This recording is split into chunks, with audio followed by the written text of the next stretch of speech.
be at around 1,000 trillion or a quadrillion in about 18 years.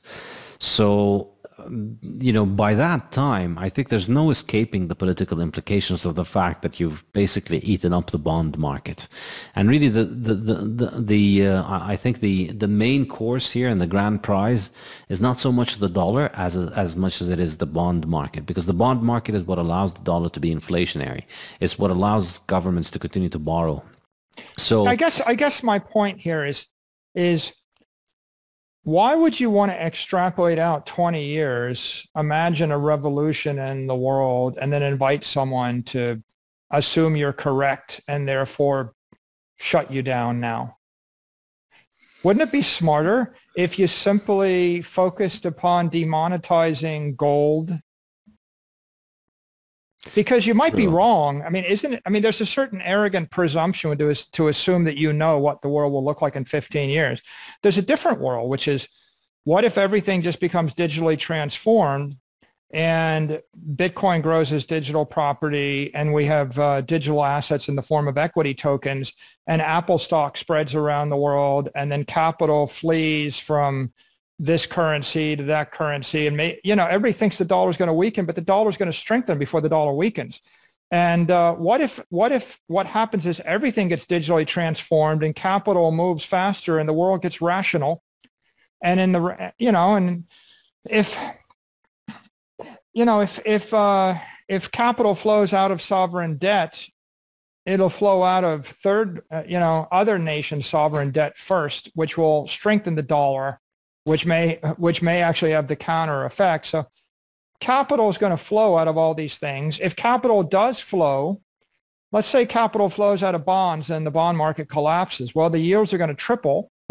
And then there are a lot of people that are holding capital in value stocks are going to sell their value stocks, and they're going to migrate into the bonds again.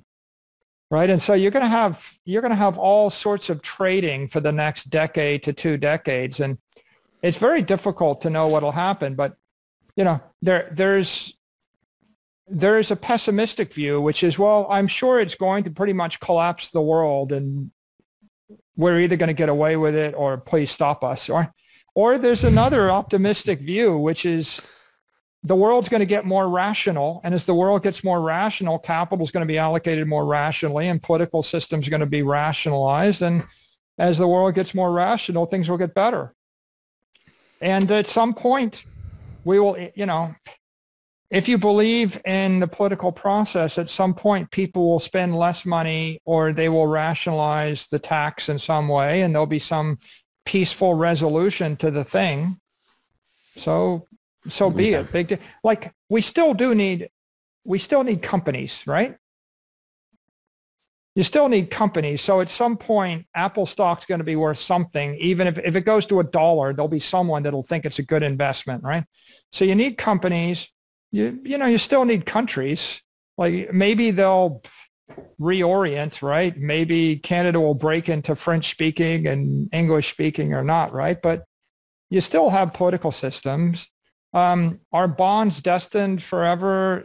There's still a place for bonds. It's just different bonds at different rate, right? If bond yields go up, then capital will flow back into them. It's the argument that I make in the fiat standard is that what's driving the bond market is not the credit worthiness of the borrower, but rather the demand for a store of value. The reason people are buying Greek bonds and Brazilian bonds and up until very recently Lebanese bonds is because where else are they going to put their money? They still don't know about Bitcoin, and they just think that there aren't any good ways where you don't get equity risk. But now, with the discovery of Bitcoin, it becomes a much more compelling place than, lending to all these governments. So yields will go up, but then governments won't be able to service those yields. And so I think we'll likely witness the bond market shrink. And I think there's also kind of middle ground between my view and yours here, and which is that governments will just learn discipline. They'll be able to buy Bitcoin. They'll be able to save save themselves by buying Bitcoin, and they'll continue to be able to operate. But they won't. But they'll operate responsibly, and they'll have to shift towards. They'll get a big boost from their Bitcoin holdings going up, but it won't be a system where they can continuously run eternal deficits. They'll get a boost that'll allow them to phase out their irresponsibility, hopefully, relatively bloodlessly and smoothly. But then, the big kind of high time preference party of the 20th century has to come to some kind of end. And the governments that manage to transition to some form of responsibility will obviously do much better than the ones that don't.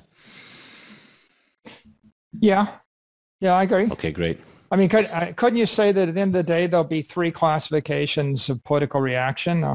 There'll be some governments that resist reality and they collapse. And maybe they collapse into civil war, or they just collapse into chaos. And there'll be some governments that fight, resist, struggle, and eventually reconfigure themselves after great deals of pain and agony. And there'll be some governments that look at the world and they transform themselves in an agile fashion.